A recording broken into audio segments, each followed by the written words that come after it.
Përshëndetje, ja ku jemi përsëri bashkë me një recetë tjetër, e cila është salmon me asparagus. Është një recetë super e thjeshtë për të përgatitur. Fillojmë pa humbur kohë.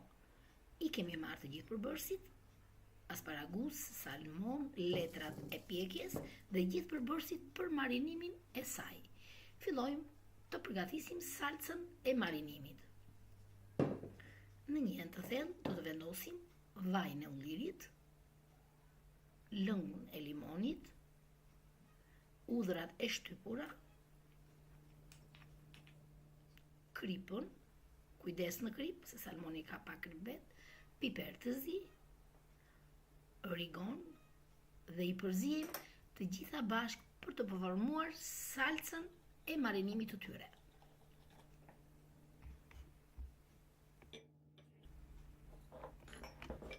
I presim asparagusin pjesët e forta të saj. Mbasi e kemi prerë tani, du të vendosim të shtrojmë në tavë. Vendosim fillimisht letrën e aluminit, poshtë që avujt mos më dalë, dhe letrën e pjekjes sipër. Do të vendosim pak vaj e letra, e përapim nëpërmjet një furçe, dhe tani do të vendosim salmonet. Unë i kam dalë në dy pjesë, një copë e kam dalë në dy pjesë. Është shumë e mjaftueshme sepse salmoni është pak i rëndë, me thënë drejtën. Fillojmë ta marinojmë me marinimin e përgatitur. E vendosim sipër mbi faqet nga një anë dhe tani do ta kthejmë nga ana tjetër për të marinuar edhe pjesën tjetër të salmonit. E vendosim pjesën e marinimit te kjo faqe. Dhe tani do të vendosim asparaguset për t'i marinuar edhe ato. I vendosim të tava.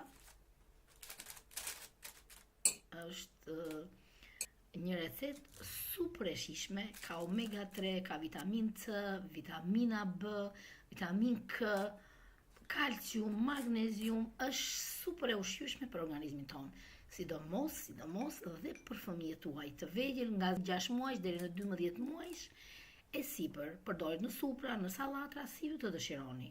Më vonë me kismet do t'i demonstroj edhe recetat e tjera. Kemi vendosur rozmarinën dhe lulet e trumzës, që i jep një aromë fantastike. Vendosim fetat e limonit sipër dhe tani do ta mbyllim. I mbyllim me letrën e gushinës fillimisht dhe pastaj letrën e aluminit. Kjo letrë aluminit nuk mjafton për të pothitur mirë salmonin me asparagusin, po do t'i vendosim një letër tjetër sipër aluminit, që mbyllja të bëhet hermetike dhe avujt mos të dalin. Do e pjekim në temperaturën 200 gradë dhe do të kemi kujdes nga fura, se bëhet nga fura juaj. Ja ku e kemi, e zbulojmë, butava ka përfunduar dhe e shifni, ka një aromë fantastike. Si që e shifni faktikisht, se për të ndjerë aromën e ndje vetëm unë që jam këtu, e provojmë, asparaguset janë bërë në mënyrë perfekte, dhe ka një shije fantastike. Të provojmë dhe pak salmonin. Nuk i kam dhënë atë skuqe, thjesht i kam lënë me atë letrën e pjekjes dhe shifjeni si është bërë. Super. Ka një shije të mrekullueshme. Tani na ngelet vetëm ta servirim. Përgatitini këtë recetë kaq të ushqyeshme për veten tuaj, po sidomos dhe për fëmijët tuaj. Vendosim tani pjesën që si dërmohet, është pothuajse në avull, unë nuk e lash fare që të marrë të pjekjen sipër, e kam lënë thjesht në avull që ajo ka krijuar brenda vetes saj gjatë pjekjes. Do vendosim edhe asparagus.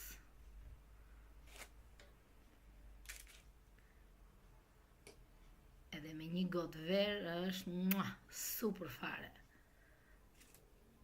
Këtu në Shqipëri faktikisht asparaguset janë pak të shtrenjta, me thënë drejtën, për hir të së vërtetës. Po një recetë mund ta bëni një kaq kohë, nuk është se të vret shumë. I vendosim edhe pak lëng sipër. Dhe ja ku e kemi recetën, ju bëf të mirë. Faleminderit që më ndiqni dhe miru takofshim në video të radhës. Do të dëshiroja shumë një mesazh poshtë videos. E pres me shumë kënaqësi.